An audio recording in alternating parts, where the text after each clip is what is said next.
Hi, this is Jeff Pitts, pastor of the Collective Church in Cleveland, Tennessee. We hope this message helps you to live on purpose for His purposes. Now here's the message. This series, my beautiful wife is jumping in next week as we sort of, that's cheer, it's good, that helps me. A series we're calling Speak Now, and I'll let her unpack why we're calling it that. You can probably guess if you know the people in my house. And from the look of the color scheme. But let's read this together. A lengthy passage of Scripture. We'll read 1 Samuel 1 all the way down to 20. All right, so just hang with me. I'm reading out the NET. There was a man from, I must pronounce it wrong, Ramathaim Zophim, the hill country of Ephraim. His name was Elkanah, and he was the son of Jeroham, the son of Elihu, should have listened better, and Tohu, the son of Zuph, an Ephraimite. He had two wives. The name of the first was Hannah, and the name of the second was Peninnah. Peninnah had children, but Hannah had no children. I don't recommend two wives. Let's just put that right out. This is not a two-wife recommendation. This is just an Old Testament story and how it happened. So verse 3. This man would go up from his city year after year to worship and to sacrifice to the Lord of heaven's armies at Shiloh. It was there that the two sons of Eli, Hophni and Phinehas, served as the Lord's priests. The day came, and Elkanah sacrificed. Now he used to give meat portions to his wife Peninnah and to all her sons and daughters, but to Hannah he would give a double portion because he loved Hannah, although the Lord had not enabled her to have children. Let me put pause so you understand. So he would go in, and it's a peace offering, is the kind of offering he's bringing, a sacrifice.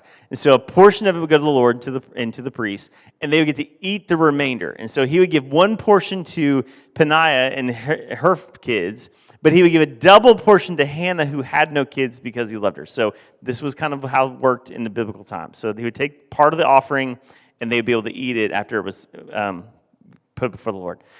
So verse 6, her rival, which is interesting that her sister wife was called a rival, used to aggravate her to the point of exasperation just to irritate her, since the Lord had not enabled her to have children.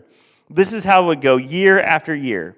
And as soon as she went up to the Lord's house, Peninnah would offend her in that way. Have you ever been mad at somebody in church? Come on, who's going to be mad in church? Who's going to just be offensive in church? There are people. You come to the house of the Lord and they're just offensive. Don't be that person, okay? Don't be that. We're going to get to there. So she cried and refused to eat. Then her husband, Elkanah, said to her, guys, Elkanah's not smart. Just know that Elkanah's not the smartest man. He said, Hannah, why are you crying? And why won't you eat? Why are you so upset? Am I not better than 10 sons? Insert dumb remark by Elkanah, right? So Hannah got up after they had finished eating and drinking in Shiloh. At the time, Eli the priest was sitting in his chair at the doorpost of the Lord's sanctuary. As for Hannah, she was very distressed. She prayed to the Lord and was in fact weeping.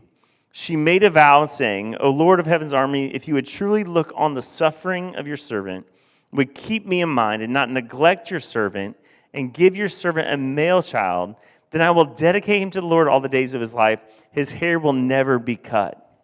It turned out that she did a great deal of praying before the Lord. Meanwhile, as Eli was watching her mouth, as for Hannah, she was speaking in her mind, only her lips were moving. Her voice could not be heard, so Eli thought she was a drunkard. Listen, I'm not going to accuse anybody of that. If you're praying the Spirit, there's no accusing being drunk. That seems to be a common theme among Pentecostal folk, right? In the book of Acts, I think they're drunk. It's okay. If you're going to pray, go ahead. That's good. You're not drunk. Then he said to her, how much longer do you intend to get drunk? Put away your wine. But Hannah replied, not so, my Lord. I'm a woman under a great deal of stress. I haven't drunk wine or beer, but I have poured out my soul before the Lord. Don't consider your servant a wicked woman. It's just that to this point I've spoken from the deep pain and anguish. Eli replied, go in peace. May the God of Israel grant the request you have asked of him. She said, may I, your servant, find favor in your sight. So the woman went her way and got something to eat. Her face no longer looked sad. They got up early the next morning. Then they worshiped the Lord and returned to their homes at Rahamatham. And Elkanah was intimate with his wife Hannah, and the Lord called her to mind. Then Hannah became pregnant. Has anything ever felt hopeless? I grew up playing baseball. I was okay. Occasionally would make an all-star team or such like that. And there was one all-star team I made when I was 13 or 14. And we played doubleheaders, so I'd play one game and I would be on the bench the second game because that's just kind of the rotation went, but I'd be available to pinch hit. And we got down really bad. Like when we played 7-inning games, and it was like we were down like 8 or 9 runs, and it's the 7th inning. And the coach finally calls me. He's like, "Pitts, grab your bat." And so I get up, and I was pretty good. And so the kid was throwing really hard, and so like first pitch, I jumped all over it and hit a home run. I mean, the ball was gone. And so I'm like 13 and energized, and I'm coming in, and I'm like, yeah, we're going to score a bunch of runs. And guess what we did? We still lost. Sometimes hopeless things are hopeless for a reason. They just feel like the outcome is always going to go bad. And Hannah, in this situation, it always felt like it was going to go bad. And so again, I'm not recommending having 2 wives. That was Elkanah's problem. But he had one wife who had kids, and he had Hannah who didn't. And you have to understand the Old Testament that having children for a woman was a sign of success. It was an heir to the things that were left to her. If there was no heir, then there was nothing left to her. So it was sort of symbolic, and it was kind of this Old Testament belief that you needed a male son born to you so your lineage can carry on. And so what's so aggravating about the story is that her sister wife would mistreat her over and over and over and over to the point that she was anguished for something she couldn't control. She was made fun of and aggravated. And I don't know who this woman Peninnah is, but like she just needs to be taken out back maybe. She was just like so after her. And she was mistreated. It says that she was, every year when they would go to the house of the Lord, she would bring it up. Like, who does that, right? Like, who shows up in your life and you come to church and they bring up the thing that can't happen in your life? She had no control over this. But she would go, hey, you're going to go sacrifice to God who won't give you kids. She would just say, hey, that's nice. You're going to go lay before Yahweh who won't give you a son. Have you seen all my kids? Like in year after year after year, Hannah would go and she would pray, and the hurt would mount and mount and mount. And Hannah was walking around hurt. And out of her hurt came desperation. When have you been so hurt that you wept? When was the hurt so bad in your life? And maybe somebody wasn't being mean to you. Maybe just life circumstances. Maybe the challenges of life hurt so bad. But when was the moment that you hurt so bad that you just couldn't handle it, and it would anguish you, and it was heavy, and you just cried and cried because you couldn't handle the hurt anymore? When did your hurt become desperation? We say that Hannah, year after year, would go and she would pray. And Peninnah, year after year, would just keep rubbing in what God wouldn't do. It's interesting. This is that God had not allowed her to conceive. And Peninnah would just poke at that. At the miracle that hadn't yet happened. And Hannah felt hopeless. And Hannah's hopelessness turned to desperation, and desperation turned to prayer. And sometimes those who are meant to have spiritual covering of us miss the moment, because she walks into the tabernacle in Shiloh, and Eli is there for some reason. His sons typically watch that tent or that tabernacle, but Eli's there sitting at the doorpost, and she walks in, and she's praying and anguished in prayer, and her mouth is moving, but no noise is coming out. She's just praying in her spirit, and he thinks she's drunk. And it's not uncommon, because when they would sacrifice, there was sometimes wine involved, and some people, the Lord, got a little mixed up in too much wine. So somebody coming into the tabernacle drunk wasn't uncommon. So Eli was doing his job, going, "Drunk woman, how long are you going to be like this?" and calling her out. And she goes, "Hey, it's not that." But when have you been to the point where you get so anguished for the Lord that you're just pouring out everything in you that people confuse it for the wrong thing? And sometimes the people of God who are supposed to be over you miss it. And sometimes when the people of God who are over us miss it, we feel more hurt because they missed it. We feel more hurt because the man of God or the woman of God who's over us didn't see it. And Eli in this moment was so funny. The Bible says he can't see well. So not only in the physical can he see well, but in the spiritual he can't see.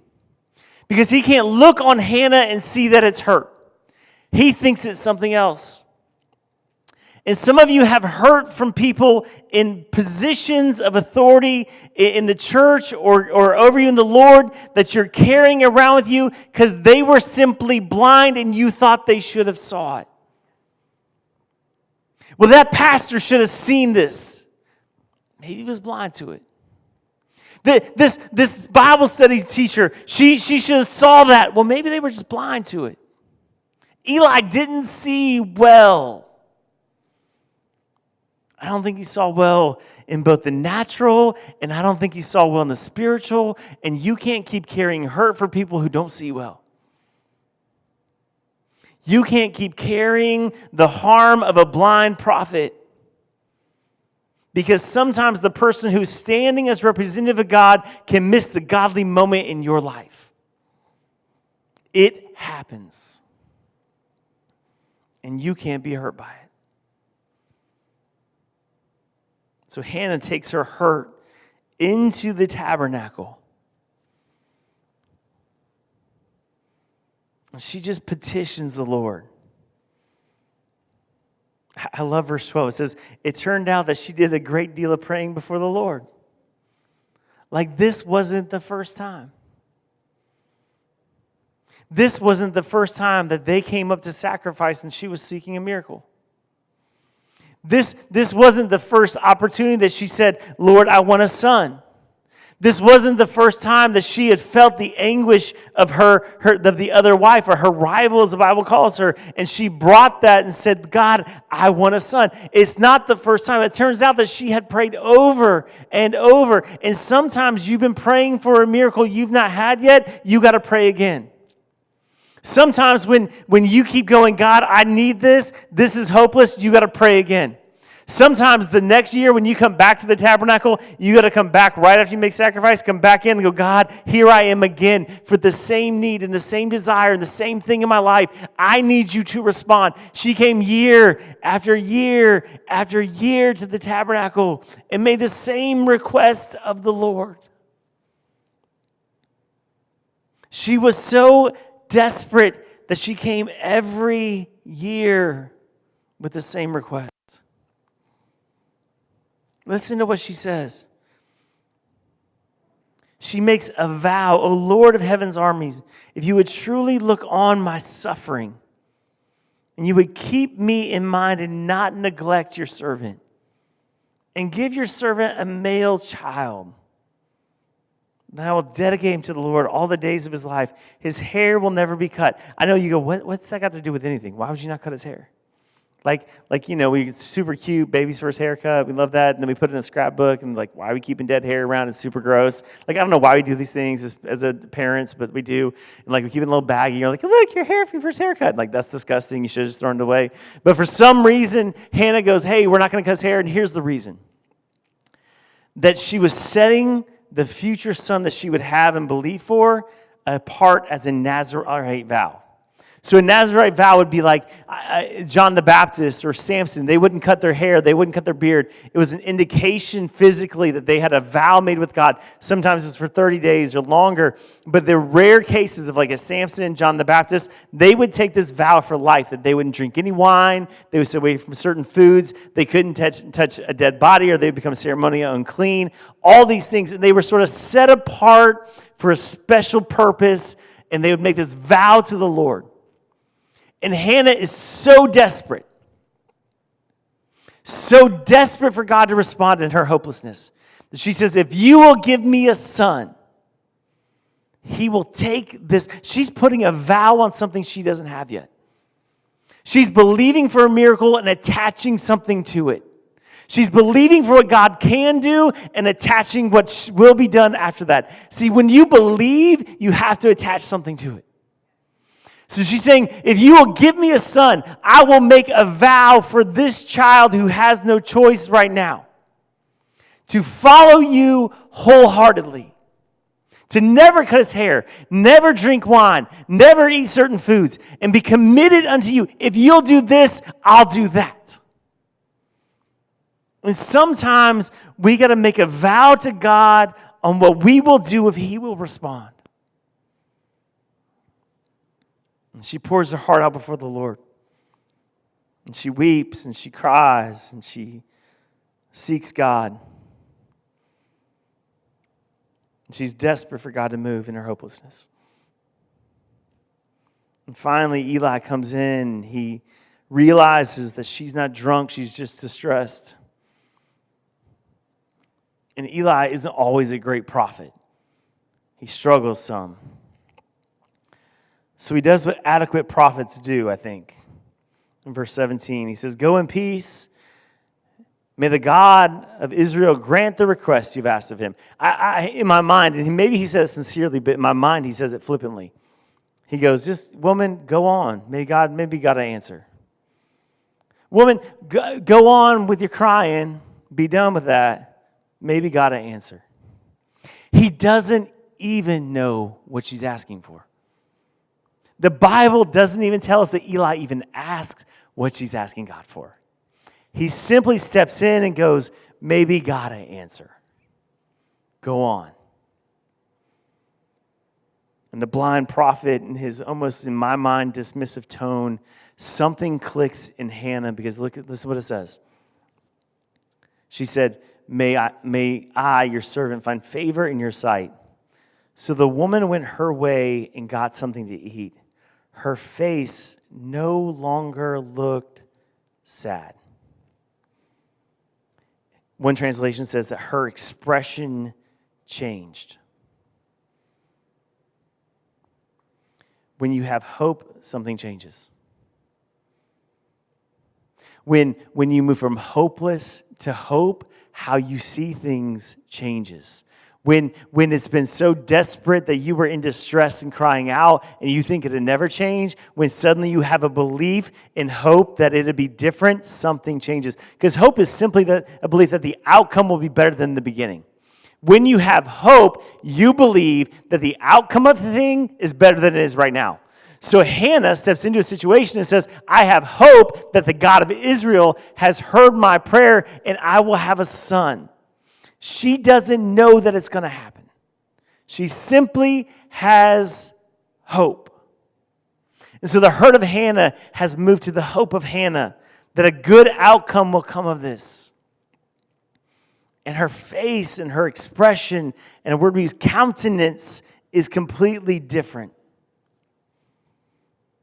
And so she went from hurting to hoping, and sometimes our hope should move us to action. This is where the story gets PG-13. So they go home, and the Bible says Elkanah was intimate with his wife. So let's be honest what that means, y'all. They had sex. They had marital relations. This is where biology comes in. Outside of Jesus, there's never been a baby without marital relations. Like, that's just how it works. Like, 101, biology 101. You can't get pregnant without having sex outside of Jesus. Now, are you going to say that? Yeah, let me just say it. They had to put action to the hope to have an outcome. I don't know what you're hoping for and what you're asking God for, but there may be an action step involved for you to get the outcome that you desire. God may make you take a step of faith or a step of action in your life to get the outcome that you desire, and He provides the miracle. Listen, it doesn't mean that they weren't having intimate relations before. It doesn't mean that they weren't sleeping together before. But something about this moment, it says that the Lord steps in and brought to mind Hannah. Brought to mind, the Lord called to her to mind. Which simply means, I heard you, and I'm going to remember you, and I'm going to do what you've asked of me. I don't know what you're walking through that you feel hopeless in. I don't know what you've been asking the Lord year after year after year after year for.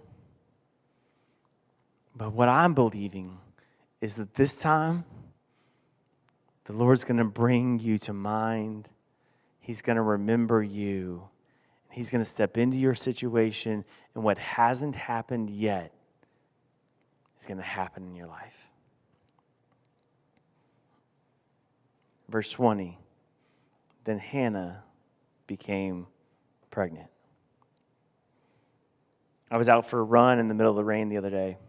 I know you're saying, Jeff, I can't believe you run. It's okay, I do. And I was listening to, don't criticize, I was listening to Mumford & Sons' first album because I just kind of needed something kind of chill to run to. It was raining. I was on a longer run. I didn't need that energetic kind of fast pace. I need something kind of chill. And a song came across that I hadn't really listened to before, and it's called Thistles and Weeds. And this chorus kind of struck me, and it says this: don't plant your hope with good seeds, but plant your hope with good seeds. Don't cover yourself with thistles and weeds. Rain down on me. I'm running in the rain, listening to Mumford & Sons, and heard these words. Let me read it again. But plant your hope with good seeds. Don't cover yourself with thistles and weeds. Rain down on me. And the chorus says, oh, I will hold on to hope. I don't know what you're hoping for. I don't know what's been your prayer year after year after year. I don't know what's felt hopeless or impossible. I don't know what has seemed like just it wasn't going to happen. I don't know what you've been ridiculed for. I don't know what your rival has stepped in and hurt you with. But I'm saying this. Oh, hold on to hope. In the midst of hope, take a step of faith. In the midst of holding on to hope, when God kind of steps in, your countenance changes, and you start to believe that God can do it, and your face glows up, take a step of faith. Because sometimes it's the step of action and the step of faith that opens the door to the miracle. I don't know what you're hoping for, but hold on to hope. Let's pray. God, I thank you for your word. I thank you for the example of Hannah who walked through hurt to get to hope. And God, my friends in the room who maybe in their distress are silently crying out to you. Maybe their heart is being poured out and their lips are moving, but no sound is coming from their mouth. God, but you hear them.